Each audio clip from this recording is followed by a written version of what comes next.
So as far as the GPS unit, this is the Magellan TRX7. It is a 7-inch unit in a very rugged case, waterproof, or I should say water resistant, dust resistant. It's I think IP7 is the standard. It's made for off-road.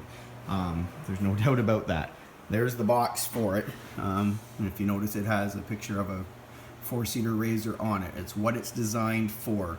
I could have bought a tablet and put it in a RAM mount and messed around, yes. But is it going to take the vibration? Is it going to take the heat? You know, there's a lot of things you don't know if it's going to take.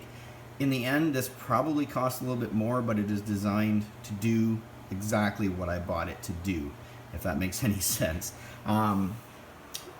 The only drawback I have with this thing, I'll do a review in the spring when I'm riding and show you exactly how it works. It works good.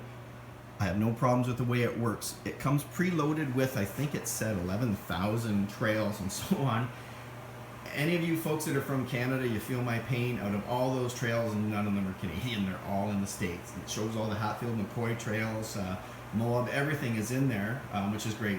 Nothing for Canada. Supposedly it's coming, so I'm waiting with bated breath. I did manage to go online and download some GPX files that some other folks had put in there of some of the Canadian trails that I ride, and they're great.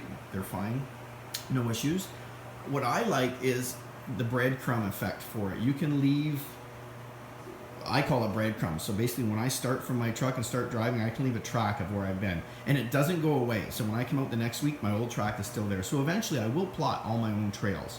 And I will leave little waypoints where I park the truck, where the cafeteria is, where washrooms are, you know, little waterfalls, sand hills, anything I want to mark. So it eventually does get there. I still have to figure out how to use the waypoints. I know how to plot them. I just don't quite understand how to get the GPS to direct me back to where I want to go. I mean, other than watching the map the whole time you're driving. But we'll get there. The battery life is good. I did wire it in directly to the machine. The wire goes down through the roll cage here, and it comes down. You can see it there. It comes out, it comes underneath, and it's wired in directly to my my junction block. That way, whenever the key is on, that is charging. The only thing I changed on this is, if you notice here, it says it includes a genuine RAM rail mount, and it does. And it's genuine RAM, it's good quality, it's aluminum, it's got the little rubber ball, like everything's great. I was worried that when I was stopped for a break or in the cafeteria or in the washroom or something, I don't really want this unit sitting there with one thumb screw that somebody could undo it and walk away with it. So I made an aluminum mount right there. It's mounted to my roll cage with 2 clamps. If somebody wanted to take the time and bring some tools, they could get it off, I'm sure. But the odds are, if anybody is inclined to steal it, they're going to come give it a wiggle and say, okay, you know what, that thing's not coming off, and they'll just walk away. They're not going to spend the time. Whereas a RAM mount, you know, 2 screws, they're done, it's gone. So that's why I did that. Some people opt to mount them on the passenger bar there with the RAM mount, and you just take it into, you know, wherever you're going, a restaurant or washroom, whatever, and that's fine. But I wanted mine permanent. It's up there, it's out of the sun, it's out of the rain. I get no glare from it when I'm driving. It's just a matter of glancing up whenever you need to. And it seems to be working good, so I will do a review on that down the road for you. I also installed this. This is just a little 12-volt outlet with, it's got a USB in the bottom of it there, just from Canadian Tire. It's wired in directly as well, that I can plug this in or any other devices up there. There's nothing wrong with the dash plug right there, but I didn't want wires running either under the dash or coming down through the windshield area, so I wired that up there. And that will also be where I plug in my camera right here. I have a waterproof plug on the side of the camera. It's not in there right now, but it screws in right there, and the wire can literally just coil up behind the mirror and plug right into the plug there, and there's no wires hanging down in the way. Another thing that I've done that I thought is kind of cool. This camera here, this is just like a $60 camera. It's 1080p. It does its job. It's not great, but you know, for 60 bucks, what do you expect, right? The only problem with it, it only comes with one battery, and the battery lasts about half hour to 45 minutes. Obviously, you know, I'm out riding 6, 7, 8 hours sometimes, and I like to catch all my video footage, even if it's stupid stuff, and I'll edit it out later, because you never know when something's going to happen. You can't be turning the camera on and off every time, you know, you think somebody's going to crash, or you're going to see a deer or a mud hole. You know, you just can't do that. So with my Wasp cam that I showed you at the front, it's hooked into the power plug up above the mirror. This one here, what I was going to do was just run a little accessory battery pack and run the cable back into my Kimpex box here. But what ends up working better is when I hooked up my battery tender. I think you can see it here. It comes out under the seat right there, the battery tender. I think it's about 20 bucks. You can buy this. It's a plug that plugs into your battery tender, and at this end, don't mind me, it's hard with one hand, it's a USB. So when I'm riding, I plug that in there. I plug my camera into it, and my camera's being charged the whole day while I'm riding. The only limitations is obviously if I burn up my memory card. I use a 32 gig card. It's good for about 7 hours, so it works out about perfect. You can always change the card if you wanted to, but that way I'm never worried if my battery's going dead. I don't even think about it. It's just the camera's on and it's going. So I thought that was kind of neat. I thought I'd share that with you guys. On to the Kimpex box. This is the Kimpex Expedition box. I found when we were riding, my wife and I, we like to have a cooler with us, sometimes a sweater, because in Canada in the spring, you know, you might go out and it might only be 5 degrees Celsius in the morning, and by 2 in the afternoon, it's, you know, in the mid-20s. So it's hard to dress for that. So you want to carry a coat with you. You don't want to have to travel back to the truck all the time to get your stuff. You want to have it with you. You like to have some tools with you. I like to have a little air compressor in case I get a flat. You know, all kinds of stuff like that, a toe strap and so on. This box from Kimpex, like I say, it's called the Expedition. It fits the back of the RZR perfect. It also will fit, I believe, the Can-Am Maverick. It comes with brackets right there to mount. It does not come with these lock and ride tabs. These are actually boat plugs, like drain plugs for boats that I've modified from Canadian Tire. I think they're about 11 bucks each, so not a bad deal. There might even be 2 for 11, you know, I'm not sure. They weren't much anyways, and they're great. They work good. Everything's fine with that. The lock and ride, the Expedition box comes with 2 Polaris style clamps. If you ever had a Polaris Sportsman, they're very similar. The lid opens, it has a detent so it doesn't fall down. It has a rubber seal, so it should be very dust resistant. I wouldn't say that it would be waterproof, but I mean, you'd have to get it pretty wet to get water in there. You can see there's my toe strap and some tire slime and goodies in there. I have a tool bag over here. More lock and rides in there for a total of 4. And there's still tons of room in here for a cooler, for lunch, or whatever you want. So I'm looking forward to having this year. Before, all we had was the glove box, and the water was at the truck, and sure enough, my friends would always stop out in the forest and have a drink of water, and I'd be standing there like an idiot because my water's back at my truck. So I think this will be much better this year. Now on to the seismic mirrors. These, for me, I just thought they were kind of cool and really good quality. I don't think side mirrors are a necessity. I think a rear view mirror is definitely a necessity, especially if you're riding a group. I don't know how many times I've looked up and, you know, somebody's taking a turn, or they're waving, you know, because they got a problem with their machine, or they just want to stop for a smoke or drink of water or whatever. You know, it's good to have that visibility to them. These side mirrors, they look great in my opinion. They're solid cast aluminum.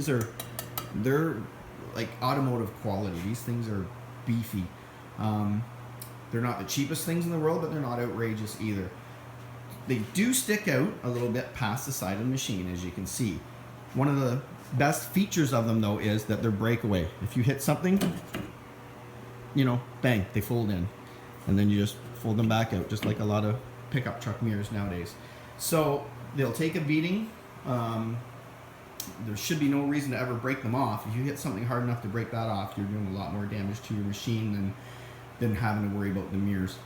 They're adjustable. You can adjust how hard the detents are to push in, how easy they go in. I mean, if you find they're blowing in the wind, you're going to want to tighten it up. But you don't want it so tight that they're not going to fold in, you know, if you hit something either. The mirror inside, I don't want to screw it around too much because I've adjusted. It's adjustable. And once again, you can set how tight that is to adjust. The best thing about these is they are lifetime warranty, no matter what. You can say, hey, my kid was in the garage swinging a hammer and broke my mirror. They don't care. They'll send you another piece. They'll either send you the glass or a whole mirror. I've read reviews on these folks at Seismic. I've got the paperwork that says for any reason, anytime, anything will break it, whether you smash into a tree, a pole, whatever, they'll replace it. You can't beat that. I mean, I know a lot of people cover workmanship and cover faulty materials, but if I'm an idiot and hit a tree and break my mirror and they're going to give me another one, I mean, what do you got? You got nothing to lose, right? So I think that's a great thing. Alright, I apologize if this video is getting a little long and drawn out. I just had a lot of stuff to go over with people. Almost done, folks. Hang in there. So, one more thing. The UTV Giant lower doors. I haven't had them on the trail yet, but I cannot go on about, for $100 American, mind you, so that's $250,000 Canadian. No, yeah, it was about $170 Canadian or something. Our dollar's not the greatest right now. You get these formed, stamped aluminum lower doors with all hardware, bolt right up just like they should. They're solid. When they shut, they don't rattle. Like it's just like a fridge door, nice and tight. You get the I don't know what these are called, little triangular spacers back here. They fit in nice. My only complaint, if anything, and it's very minor, so it's hardly even worth mentioning, but I will, is I wish these bolts would have been black. Just they kind of stick out. There's no chrome anywhere else on the machine, and they give you black bolts. I was going to change them because I do have some just normal, bolts like this that I could have used, but these are stainless, so they'll never rust. So I think it was smarter to go with the stainless. We all know we hit mud and water and gunk. We wash these things, once a week. Stainless, I think, was the way to go. If it bothers me that much, I can always throw a little bit of black paint over it and, problem solved. But no, these things are great. I anticipate that they're going to be exactly what I wanted. They're going to keep the dust, dirt, mud, water splashes out. Especially when I get my wider stance with the wheels with the offset. So I can't complain about those. Once again, I'll give you a follow-up review once I do try them out and let you know what's going on. Just a side note, I am going to add the S flares, they're a little bit wider, once I get my offset wheels. As you can see right now, my wheels do stick out a little bit past the fender flares because of the wheel spacers. Once I get my new rims, they're going to be a 4+3 offset, so they're going to stick out even more, so it's going to fling more mud. So I will get the wider flares eventually too. I think that's about it. The only other thing that I'll discuss in a moment here is communication systems. I bought some communicators for the helmets. We'll go over that in a second. All right, so communicators. One of the reasons I bought a side-by-side, other than the fact that they're so darn cool, is I mentioned it in my first review. My wife loves riding with me. She's a big fan. We've been together over 30 years, and it's so nice to be able to have somebody you enjoy doing something with and share hobbies. It's awesome. It's still, even though we're sitting side by side and we're chatting, it's still hard to chat. You have a full face helmet on. You have our helmets have visors because I wear glasses, so the goggles don't work so good. So you're constantly, lifting the visor. You're kind of yelling. You're leaning in, and so on. You get the message across, but there's got to be a better way. So there is a better way. I bought the Scala Rider made by Cardo Q1 Team Set. It is a pair of communicators. I'll show you the actual communicators themselves, and they're just for rider to passenger. They're not for from me to another RZR or another bike or anything. They're just They're just for rider to passenger. There's the unit there. They're both the same. There's two of them. They're very compact. They charge. They're basically Bluetooth, so you're talking Bluetooth back and forth. And they mount on the side of the helmets. I just bought us identical, what are these, trucker helmets made by Fly. And I just got the cheap silver ones. I did a little fancy paint job on each one myself. And that's my wife's here. She likes the candy red with the maple leaf logo on the back. I went a little fancier. I went with the maple leaf flag, and it basically blends into maple leaves blowing across the front with some water droplets on the top. Anyways, enough of that. What I want to show you is there is where the communicator bolts to the side of the helmet. It actually clamps. It doesn't bolt. You don't have to drill anything. You don't have to ruin your helmet. They both basically bolt the same. They're almost identical helmets. And then inside, what you get, there's a microphone right there. It sticks inside. All the wiring is ran inside. The earpieces, I'm not sure if you can see them. There they are in there. I haven't tried these in the field yet when we're on the machine. We have had them on in the house and walked around and talked just to make sure they worked and that they were paired, and they seem to work fine. Very loud. Once again, when you're on the machine and you're flying along, you got engine noise, wind noise, and so on. I'm sure that loudness won't seem as loud, but I think they'll be great. You can set them up. You don't have to press any button to talk or whatever. It's just like you're on a cell phone conversation. Once they're on, they're on. Other riders can join in if they're close enough with a push-to-talk feature. So if they want to join to you, they basically have to push the little button there that's got like a picture of a phone, and they can talk to you. One other cool thing with these is that they also have an FM radio. So when I'm out by myself, I can, instead of singing my own tune, I can listen to the radio, which is kind of cool, and set the volume for whatever I want. One thing that's kind of weird that I was a little disappointed in, I was hoping that you could listen to the radio, I was hoping my wife and I could listen to the radio together, and then as we were talking, the radio would either just quiet down a little bit and we would talk over it, or it would just remain on in the background or something. That's not the case. The only way to do that is if you use the Vox function, which is a voice activated. You can have the radio going, and then as soon as it senses me talking, it'll connect me to my wife. The problem with that is there's about a 3-second delay when you're doing that.